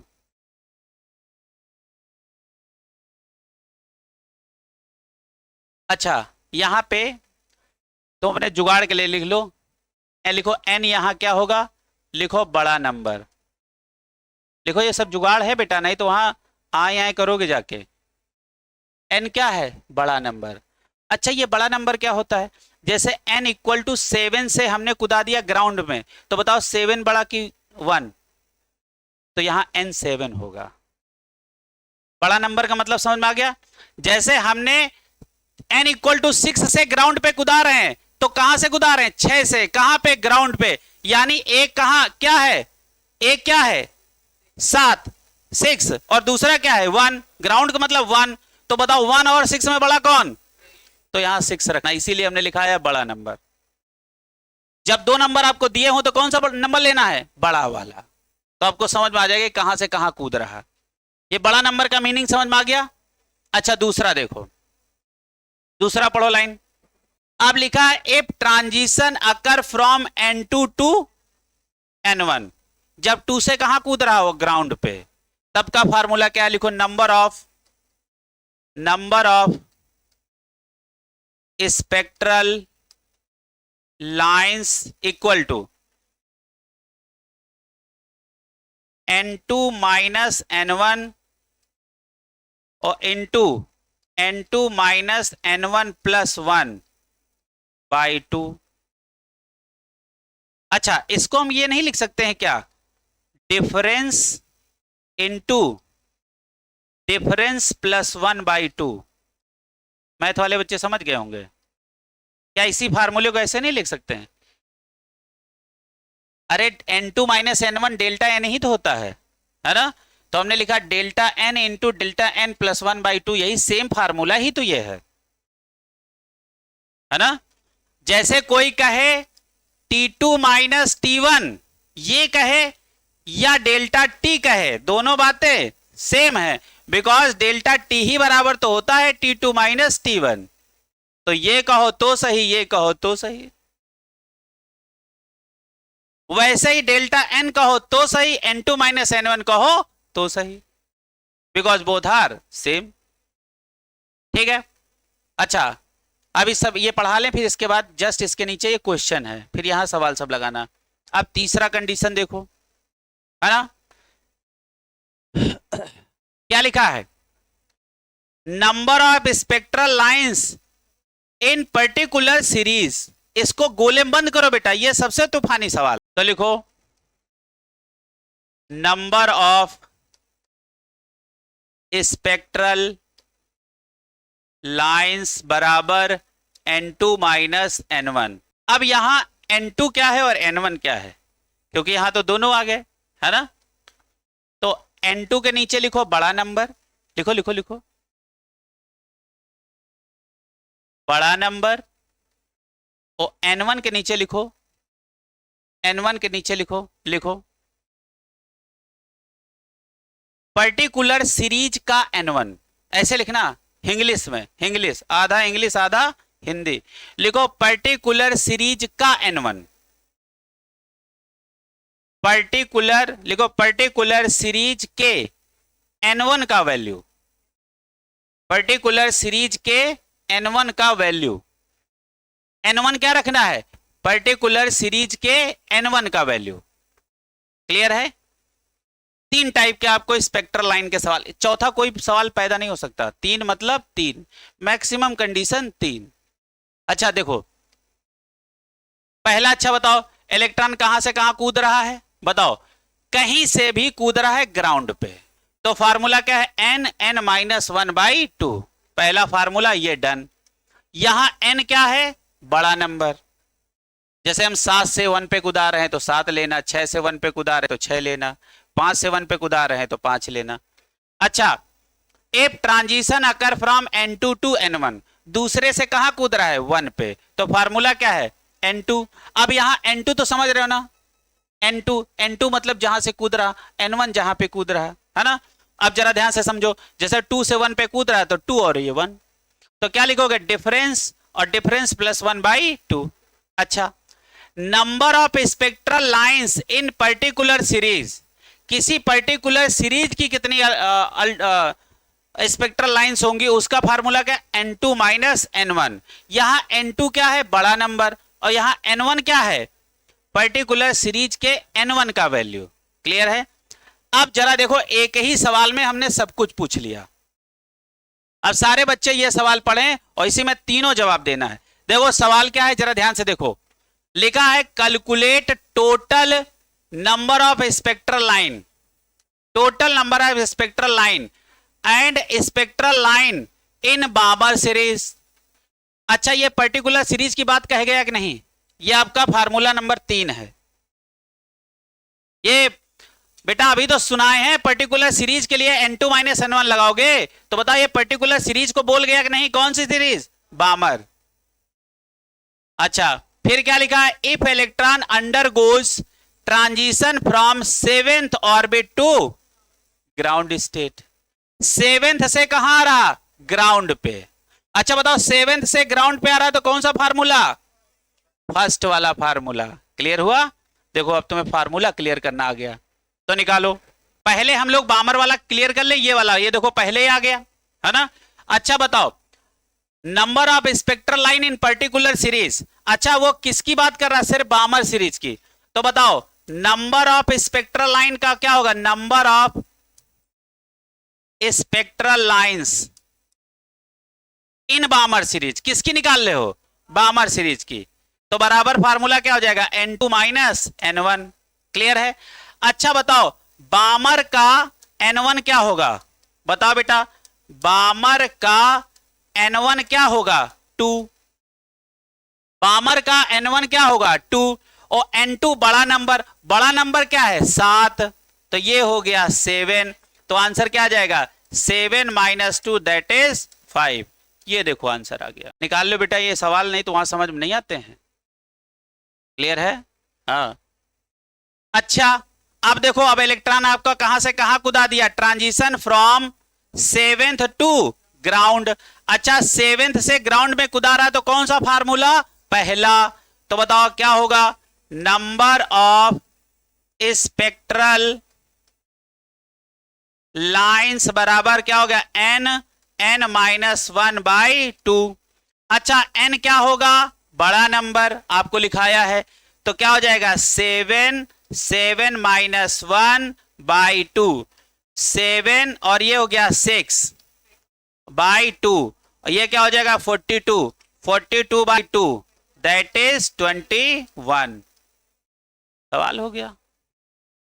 ऐसे सवाल आएंगे, आज घर पे जाना और इस सवालों को लगाना है ना। ये सवाल लगाओ। लिखा है when the electron of hydrogen jump from n equal to 4 to n equal to 1, है ना, the total number of spectral lines emitted is. कितनी होंगी? कहां से कहां कूद रहा है? कहां से? कहीं से कूद रहा है ग्राउंड पे, और कहीं से कूदे ग्राउंड पे, देखी फार्मूला है ना। बताओ, n माइनस 1/2, एक है तो फार्मूला है ना। अच्छा, n क्या है? बड़ा नंबर, बड़ा क्या है? 4। 4 माइनस 1/2, 4 और ये क्या हो गया? 3 और बाई 2, ये हो गया 12/2 दैट इज, ये आंसर आ गया। अब सवाल लगा लोगे? अब दोनों सवाल एक बार देख लो। कुछ और तो फार्मूला नहीं लगा डाले थे यहां, यही रहा। ठीक, सबसे बढ़िया सवाल बनता है जब पर्टिकुलर सीरीज की बात करें, वो सबसे उम्दा सवाल है, सबसे बेहतरीन सवाल है। और बाकी ये तो सवाल सब जगह देखोगे, किताबों में लगा देखोगे, किसी गाइड को उठाओगे मिलेगा, वो बहुत रेयर मिलता है और वो बहुत बार आता है। समझ में आ रहा? ये फार्मूला तुमको इसके पहले भी मिला होगा, वो नहीं मिला होगा पर्टिकुलर सीरीज वाला। कहां से कहां कूद रहा? कहां? अरे बेटा वो जब N2 से N1 पर आए तब दूसरा फार्मूला। हाँ, अच्छा N2 से N1 पे कूदा रहे थे, अच्छा उससे भी आंसर आ रहा। अरे हाँ तो ठीक है, अलग बात है, लेकिन फार्मूला तो सही सेलेक्ट करोगे। कितना आ रहा? चेक करो, सब लोग लगाओ। अरे भैया कैसे 3 कैसे आया, हमें ये बताओ। दूसरा फार्मूला तब था जब N2 से N1 पर आए, तो 6 से तो आएगा। अच्छा देखो बेटा, हमने क्या कहा, ग्राउंड पे लाओ, कहीं से लाओ, ग्राउंड पे लाओ। तो देखो N1 यहां ग्राउंड का हो गया N1, और N2 आपका क्या है बताओ बेटा, 4। क्लियर है? तो अब जैसे हम 7वें से ग्राउंड पे कुदाए, 6ठे से कुदाए, 5वें से कुदाए, तीसरे से कुदाए, लेकिन दूसरे से ना कुदाए, तब फार्मूला दूसरा है। देखो जरा ध्यान से देखो। अच्छा उस वाले फार्मूले से आंसर आ रहा 6, डिफरेंस और डिफरेंस 1 से, डिफरेंस प्लस 1 से। हाँ तो अच्छी बात है, क्लियर है, लेकिन थोड़ा सा फार्मूलों का सिलेक्शन सही करो। क्लियर है? तुम्हारा आ गया वो अच्छी बात है, फार्मूला ये लगाओगे आ जाएगा कि नहीं आ जाएगा? क्लियर है? तो अब जरा एक बार आओ कायदे से देख लो। कुछ बच्चे डिफरेंस इंटू डिफरेंस प्लस 1/2 से किए हैं, उनका भी आंसर यही आया 6। आया है? आया है, चलो ठीक। तो यहां पे क्या लिखा है, limitation of Bohr model. Limitation का मतलब क्या है ना? मतलब कमियां, क्या बता नहीं पाए। हर आदमी की एक लिमिट होती है ना, लिमिट के बाद तो कुछ होता नहीं है। जितना इनकी ताकत थी उतना बताए, इधर से फ्लाइंग से थोड़ा सामान ले लिए, थोड़ा ले लिए, रदरफोर्ड से सबका बना बना के जुगाड़ बताते रहे, लेकिन फाइनली कुछ चीजें बता नहीं पाए। क्लियर है? तो इसी को हम क्या बोलते हैं, लिमिटेशन ऑफ बोर मॉडल या ड्रॉबैक्स। क्या इसी को बोलेंगे, ड्रॉबैक्स। ठीक है, देखो बोर मॉडल कुड नॉट, ये क्या लिखा है, कुड नॉट एक्सप्लेन, क्या नहीं वो एक्सप्लेन कर पाए, है ना। पहला, spectrum of multi electron system. पूरा बोर मॉडल किसका था, सिंगल इलेक्ट्रॉन सिस्टम का, है ना। पूरा बोर मॉडल किसका है, किसके लिए अप्लीकेबल है, सिंगल इलेक्ट्रॉन सिस्टम। तो मल्टी इलेक्ट्रॉन सिस्टम के विषय में ये एक्सप्लेन नहीं कर पाए। दूसरा, splitting of spectral line in magnetic field. क्या हमने बोला, स्प्लिटिंग ऑफ स्पेक्ट्रल लाइन कहां पे, मैग्नेटिक फील्ड में, ये नहीं बता पाए। और जब स्पेक्ट्रल लाइन का स्प्लिटिंग होता है मैग्नेटिक फील्ड के अंदर, तो इसका नाम होता है जीमान इफेक्ट। कौन सा होता है, जीमान इफेक्ट। क्लियर है? और splitting of spectral line in electric field, इसका नाम होता है स्टार्क इफेक्ट। इसका नाम क्या है, स्टार्क इफेक्ट। क्लियर है? while atom combine and form molecule that is chemical combination, ये नहीं बता पाए। क्लियर है? तो तुम इन दोनों का जुगाड़ लिख लो, तुम इसका जुगाड़ लिखो, लिखो मजे से, लिखो मजे से, ऐसे लिखो मजे से। ये मैं तुमको शॉर्ट टर्म मेमोरी को लॉन्ग टर्म में कन्वर्ट करने के लिए सब ऐसे जुगाड़ तिगाड़ बताता रहता हूं, है ना। लिखो मजे से।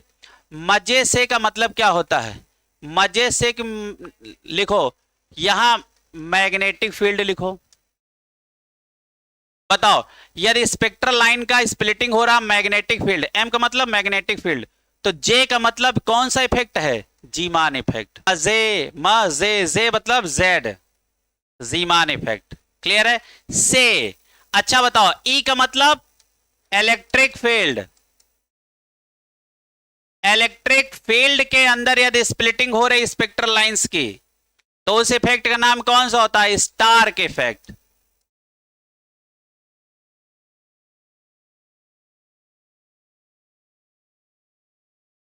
तो ये जुगाड़ हो गया मजे से। ठीक है, ये तुम फिजिक्स में पढ़ोगे जाके, मास्टर साहब को पढ़ाएंगे मैग्नेटिक फील्ड में जीमान इफेक्ट और इलेक्ट्रिक फील्ड का स्टार्क इफेक्ट। मतलब वो हमारा टॉपिक नहीं है। अच्छा बताओ, splitting of spectral line in magnetic field कौन सा इफेक्ट? Zeeman effect. बताओ, splitting of spectral line in electric field, Stark effect. और यही दोनों इफेक्ट कौन नहीं बता पाए? बोर। क्लियर है? तो एक बार सारा पढ़ लो, फिर हमारा टॉपिक दूसरा आ गया है। क्लियर है? अब ज्यादा ज्यादा 1 से 1.5 क्लासें लगेंगे। ठीक है, अब आगे कुछ है नहीं ज्यादा। अब एक बार पूरा बोर मॉडल देख लो। ये चैप्टर आराम आराम से चला है, हमने इसमें बहुत ज्यादा स्पीड नहीं की है ना? लेकिन अब धीरे धीरे तुम लोग उस रूटीन पे आ जाओगे कि स्पीड अब बढ़ा दी जाएगी। क्लियर है? जान के ही हम धीरे धीरे चल कर रहे थे इसको, कि शुरुआत में थोड़ा सा चलना सीख लो। एकदम से स्पीड कर दे, मतलब मुंह के बल गिरे, समझ रहे हो? तो वो काम ना हो। अब हम चाहेंगे एक बार पूरा बोर इफेक्ट पलट दो। हम लोग क्या पढ़ने इसके बाद पढ़ेंगे? Wave mechanical model of atom. अच्छा एक काम करो, कहीं पे वो जो फर्स्ट और सेकंड लाइन वाली मैं बात कर रहा था उसको कहीं लिख लो। लिखो, ड्राबैक न लिख लेना बेटा। कहीं देखो थोड़ी सी कहीं जगह हो तो जो हमने आपको पढ़ाया था अल्फा लाइन बीटा लाइन वाली बात अभी पढ़ाई थी, उसको कहीं लिख लो। ड्राबैक के पहले कहीं लिख लो, नोट करके लिखो। पॉइंट हम आपको लिखा रहे हैं, वो आप पॉइंट से पकड़ लोगे सवाल पूछ क्या रहा। तो हम 5 पॉइंट लिखाएंगे, यानी 5 लाइनों की जगह होनी चाहिए। लिखो, पहला पॉइंट, पहला पॉइंट लिखो फर्स्ट लाइन, लिखो फर्स्ट लाइन, लिखो लिखो ऑब्लिक स्टार्टिंग लाइन। चाहे फर्स्ट लाइन बोलो और चाहे स्टार्टिंग लाइन बोलो। First line oblique starting line oblique initial line. First line बोले है ना, इनिशियल लाइन बोले या स्टार्टिंग लाइन बोले, तीनों का मतलब सेम है ना? आगे ब्रैकेट में लिखो, इसी के आगे ब्रैकेट में लिखो, लिखो लेमडा, लिखो lambda max and new minimum. क्या लिखा आपने? Lambda max new minimum and energy minimum. इस कंडीशन में आपको मिलेगा लेमडा मैक्स। यदि लेमडा मैक्स है तो न्यू क्या होगा? मिनिमम, और एनर्जी भी क्या होगी? मिनिमम। अच्छा फार्मूला क्या होता है? E बराबर एच न्यू होता है। अच्छा E बराबर क्या होता है बेटा? H C by lambda. Nu का वैल्यू क्या होता है? न्यू बराबर क्या होता है? C by lambda. अब एक बात बताओ, यदि आप फर्स्ट लाइन इनिशियल लाइन या स्टार्टिंग लाइन के लिए निकालोगे तो आपको क्या मिलेगा? लेमडा मिलेगा मैक्स। यदि लेमडा मैक्स है तो एनर्जी कैसी मिलेगी? मिनिमम। और यदि एनर्जी मिनिमम है तो एनर्जी का ही डायरेक्टली प्रोपोर्शनल तो फ्रीक्वेंसी भी है, तो ये मिनिमम तो ये मिनिमम। क्या ये बातें अब समझ में आई? तो आज के बाद कहीं फर्स्ट लाइन इनिशियल लाइन की बात करे तो आप समझ जाओगे कि क्या पूछ रहा है। समझ में कुछ सवाल आया? तुम पूछो बेटा। हाँ हाँ बोलो बोलो। पीछे कोई बात बेटा? फर्स्ट लाइन की बात करेगा, स्टार्टिंग लाइन की बात करेगा, इनिशियल लाइन की बात करेगा, तो वहां क्या मिलेगा? लेमडा मैक्स मिलेगा, है ना? और फ्रीक्वेंसी मिनिमम मिलेगी, एनर्जी मिनिमम मिलेगी। पक्का? पहली बात क्लियर हो गई। उसके नीचे ये वाला जरा फार्मूला लिख लेना, E बराबर एच न्यू वाला फार्मूला। E बराबर एच न्यू लिखो फार्मूला, है ना? फिर दूसरी लाइन लिखो, लिखो लास्ट लाइन, जैसे उसने कहा फर्स्ट लाइन के लिए हमें लेमडा बताओ, क्या बोला, फर्स्ट लाइन के लिए हमें लाइमन सीरीज की फर्स्ट लाइन के लिए लेमडा बताओ, तो लेमडा मिनिमम पूछ रहा है कि मैक्सिमम, मैक्सिमम। ये आपको इशारा सीखना है, क्लियर है। इनिशियल लाइन के लिए पूछे तो भी वही, स्टार्टिंग लाइन के लिए पूछे तो भी वही। भाव समझ में आ गया। ये सवाल के अंदर की टेक्निक सिखा रहे हैं कि क्या पूछे तो तुम क्या समझोगे, क्लियर है। दूसरा लाइन लिखो, लिखो लास्ट लाइन ऑब्लिक लिमिट, लिखो limiting line, last line oblique limiting line oblique marginal line, oblique marginal line. यदि ये तीन शब्द का इस्तेमाल करे, यदि इन तीन शब्दों का इस्तेमाल करे, तो अब बताओ फुल स्टॉप करने के बाद एरो लगा के लिखो, क्या आपसे पूछ रहा है, lambda minimum, new maximum, energy maximum. आप सोचो ये खाली जुगाड़ आएगा, आप सवाल लगाओगे नहीं, आपको पता चल जाएगा कि लेमडा मिनिमम है कि मैक्सिमम है, क्लियर है। खाली शब्दों से पकड़ लोगे, क्लियर है।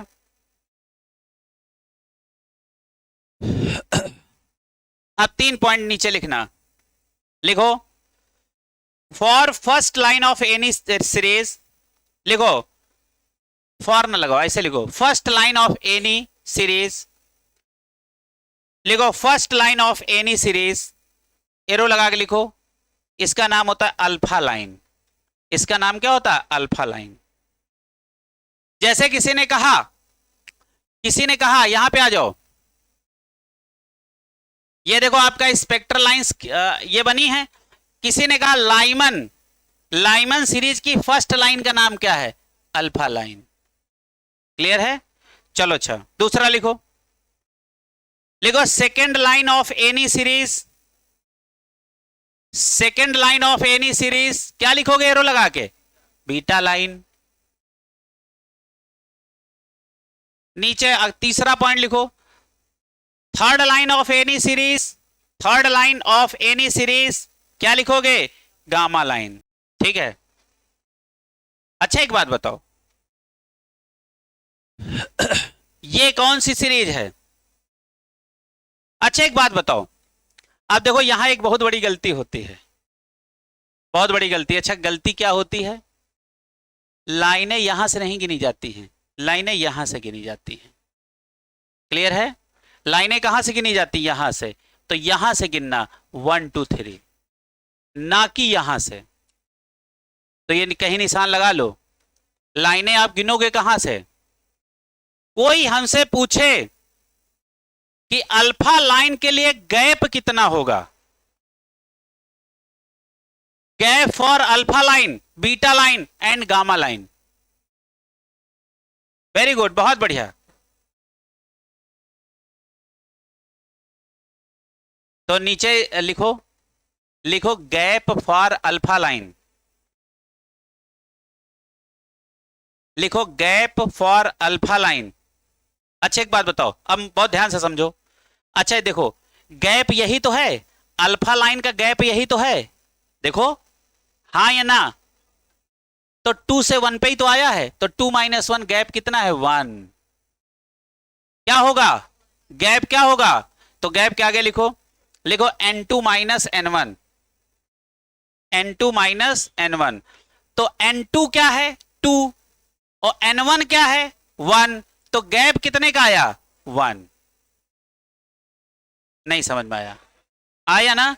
अच्छा बताओ बीटा लाइन के लिए गैप बता दो। अच्छा बीटा लाइन देखो यही तो है बीटा लाइन, है ना, तो n2 क्या होगा 3, n1 क्या होगा 1, 3 - 1 2। अच्छा गामा लाइन के लिए बता दो 3, अब तो समझ में आ गया होगा, है ना। n2 बड़ा नंबर, n1 छोटा नंबर, कहां किसके किसके बीच का गैप है गामा, बताओ बताओ 3 और कहां है 1 2 3, ये तो 4 है, 4 से 1, 4 से 1 तो गैप कितने का आया 3 का। गैप बराबर फार्मूला हमने क्या पढ़ाया है n2 - n1, गैप के लिए भी n2 - n1 लगाओ। n2 क्या है किसके किसके बीच का गैप, बड़ा नंबर n2 छोटा नंबर n1, क्लियर है। तो फॉर अल्फा लाइन गैप कितने का होगा 1 का, फॉर बीटा लाइन गैप कितने का होगा 2 का, फॉर गामा लाइन गैप कितने का होगा 3 का। यदि उसने कहा कि गैप 3 है, इसका मतलब वो कौन सी लाइन की बात कर रहा है, गामा। इसका मतलब इलेक्ट्रॉन का ट्रांजिशन कहां से कहां करा रहा है 4 टू ग्राउंड, 4 टू ग्राउंड। ये आपको लिंक समझना है, क्लियर है। अच्छा उसने कहा गैप 3 का है, उसने कहा कि इलेक्ट्रॉन का गैप कितना है, जंपिंग गैप कितना है 3, तो इलेक्ट्रॉन कहां से कहां आ रहा है 4 टू 1। गैप देखो 3 बोला, तुम्हें सब कंफ्यूज कर दिया, लेकिन गैप 3 से तुम्हें समझना है कि इसका 2 क्या है, इसका 1 का, इलेक्ट्रॉन कहां से कहां जंप कर रहा, समझ में आ रहा।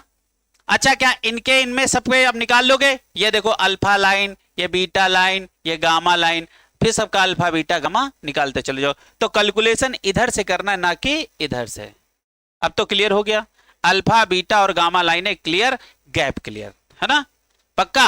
अब एक बार आगे देख लो, फिर उसके बाद अब देखो हमारे पास एक है डी ब्रॉगली, इसके सवाल आपको मिलेंगे, हाइजेनबर्ग इसके सवाल मिलेंगे, ठीक है। तो आपकी मैक्सिमम 2 क्लासें लगेंगे मैक्सिमम।